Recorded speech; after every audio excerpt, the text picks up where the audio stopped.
policia el que sigui? Totalment. Sí? Total i absolutament. I llavors quin és el problema que es vegin aquestes imatges? És que nosaltres no tenim cap problema que s'hagin vist les imatges. I a més, les càmeres, posar les càmeres és precisament per evitar que hi hagin denúncies falses, també. És que nosaltres voldríem, nosaltres vam entrar un escrit al director general, demanant-li una reunió per parlar de tot aquest procediment.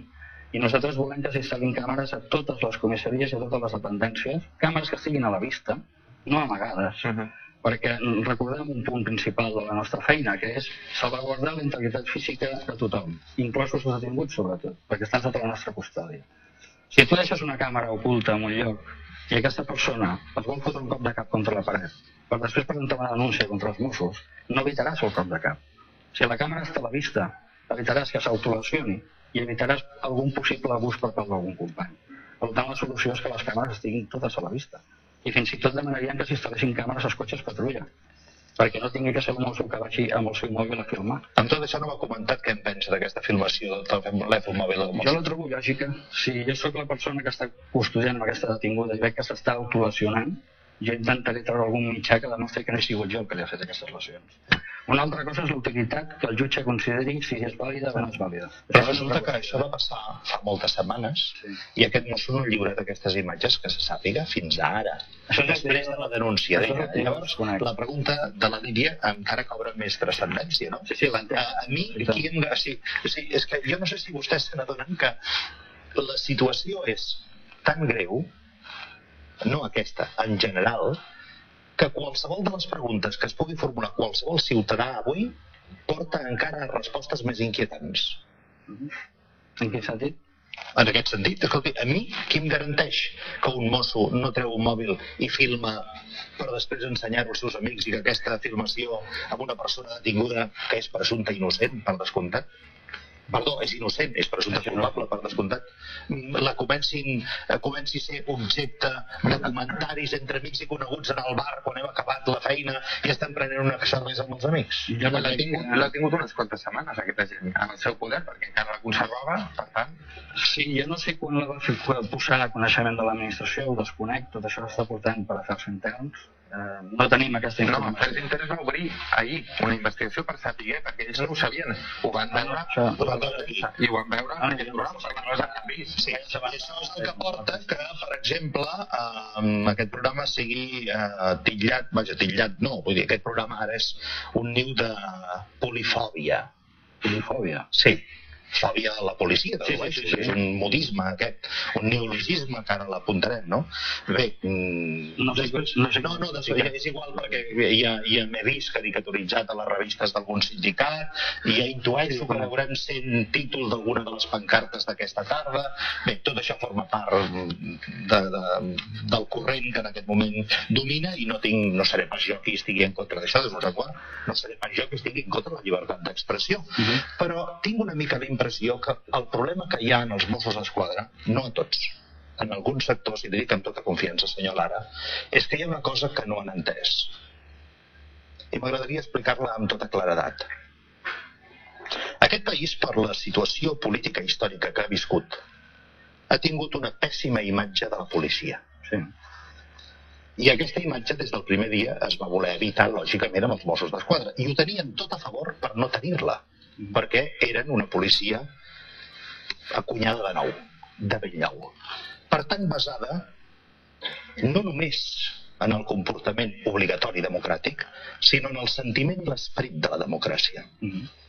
I amb el temps hem vist que, dissortadament, alguns dels seus companys, l'uniforme els ha donat una sensació d'impunitat o els ha fet creure que podien fer coses que tradicionalment o no s'havien sabut o s'havien disculpat. És clar, no estem ni en les mateixes situacions històriques, ni en les mateixes situacions socials, ni en les mateixes situacions polítiques. Res no és igual. Els espectadors em disculparan si recordo per enèsima vegada que un dels comentaris que jo personalment vaig fer aquí, arran de les primeres imatges que van suposar la suspensió de feina i sou de 5 membres del cos, és que 2 fossin agents en pràctiques. Em va esgarrifar i em continua esgarrifant. Això no els hi han ensenyat a l'acadèmia, a l'escola de Mollet. No. I eren joves perquè estan en pràctiques. Què hem de pensar, senyor Lara? Doncs possiblement tot això serveixi perquè es modifiqui possiblement el contingut de formació de l'escola de policia. Jo crec que s'hauria de fer. Crec que s'hauria d'insistir molt més en que una de les nostres obligacions és saber controlar les nostres reaccions, sobretot no caure mai en possibles provocacions de la persona que tens sota la teva custòdia, i el que no es pot fer de cap de les maneres és intentar prendre la justícia per la teva part. Crec també que falta informació sobre els temes.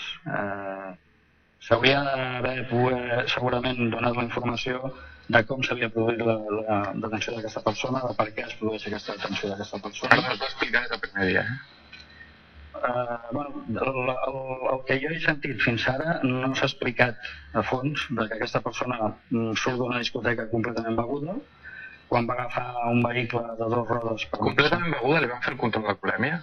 No calia, perquè una de les coses que es veu és que una persona va completament beguda. Una persona de color que passava pel carrer quan va veure que anava a agafar la motocicleta li va dir: perdona, però tu no estàs en condicions d'agafar la motocicleta. Aquesta persona va tenir una reacció total i absolutament violenta contra aquesta persona, dient-li negre de merda, que va començar amb sud-americans. O sigui, no, a mi em fa gràcia perquè tant criticar els mitjans de comunicació, i potser vostè no s'ha llegit l'atestat, però és que resulta que els periodistes que ens dediquem a fer això sí que ens ho mirem i ens ho llegim, i després quan tenim tota la informació és quan escrivim.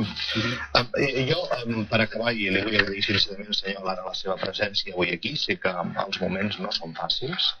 Hem intentat en aquest programa des de sempre aplicar la màxima equanimitat, que és una cosa que jo sé que les parts no agraden. Mai cap persona que se senti part accepta que qui vulgui mirar la situació des de fora sigui equànime, perquè entén que està més amb els altres que amb un. Crec que amb un repàs ordenat de tot el que aquí s'ha dit i s'ha denunciat trobaríem moments per tot. Entenc que alguns sectors dels Mossos només s'agafin com a clau roent a unes coses i no tinguin presents les altres. És humà.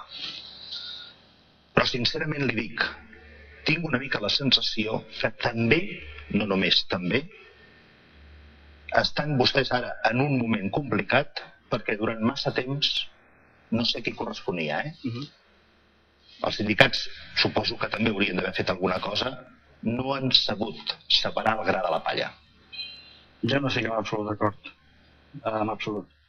Crec que el cos de Mossos d'Esquadra, amb tota la seva projecció, amb els anys que porta de servei, ha demostrat la seva capacitat. Però jo no parlo del cos, jo no parlo del cos. No fem una extrapolació, perquè si no aleshores surten aquí SMS, soc la mare d'un mosso i que el pleguin tots i els delinqüents que guanyen. No estem amb aquesta història. Això és massa fàcil. I ja sé que és una reacció instintiva, natural, humana, comprensible. Què ha de dir la mare d'un mosso que sap que el seu fill surt a treballar jugant-se la vida? I que la gran majoria de mossos què ha de dir? És lògic. Però si no estem dient això. Que nosaltres estem dient això. És que jo estem dient i que amb els seus paràgrafs fusil així és el que estem reclamant, és que no es jutgi a tot el col·lectiu de Mossos d'Esquadra per uns fets. Però hi ha notícies positives, és que només es fixen això, evidentment.